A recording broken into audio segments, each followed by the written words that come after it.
الحمدللہ میں اس کو آسان الفاظ میں بریف کر دیتا ہوں چونکہ یہ ایک پوری ڈاکٹرن ہے کہ ہماری مثال اس شخص کی سی ہے جو عام مسلمان کو یہ بتا رہا ہے کہ سورہ البقرہ کی آیت نمبر 279 میں لکھا ہے کہ جو شخص سود کھاتا ہے اللہ اور اس کے رسول عز و جل و صلی اللہ علیہ وآلہ وسلم کا اعلان جنگ ہے بالکل. بس اب میرے پاس ڈگری ہے یا نہیں ہے، آپ جائیں گھر میں میرے بھائی خود قرآن پڑھیں، اگر اس میں وہ لکھا ہوا ہے تو میری بات درست ہے، اور اگر نہیں لکھا ہوا تو آپ مجھے پکڑ لیں. اس کے بعد اگر کوئی یہ کہے کہ نہیں جب تک آپ ڈگری نہیں لائیں گے میں جو اپنے گھر میں رکھا ہوا ہے قرآن ہے یہ بھی نہیں مانوں گا، تو یہ بڑی زیادتی والی بات ہے.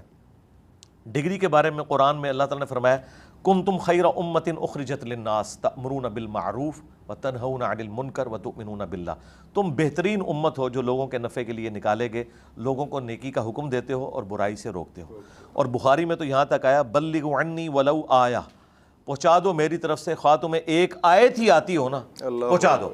اچھا نبی علیہ السلام نے کسی ڈگری کی بات نہیں کی، اس کی وجہ یہ ہے کہ کوئی شخص بھی پرفیکٹ نہیں ہو سکتا. مثلا آج ہمارے پاس جو بڑے علماء ہیں، مفتی تقی عثمانی صاحب یا مفتی منیب الرحمان صاحب، ان لوگوں سے اگر آپ سائنس کے اوپر بات کریں تو قرآن میں تو 1000 سے زیادہ آیات سائنس سے متعلق ہے، تو وہ آپ کو خود ریفر کریں گے کہ بھائی یہ ہماری فیلڈ نہیں ہے.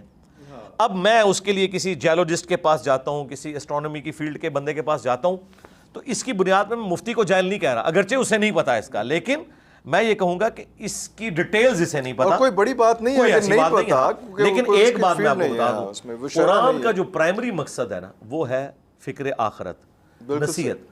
ایز فار ایز نصیحت از کنسرنڈ، یہ ہر انسان کے لیے کتاب کافی ہے، ہر انسان کے لیے. ہدی للناس وبینات من الہدی والفرقان قرآن نے کہا ہے، پوری انسانیت کے لیے ہدایت ہے.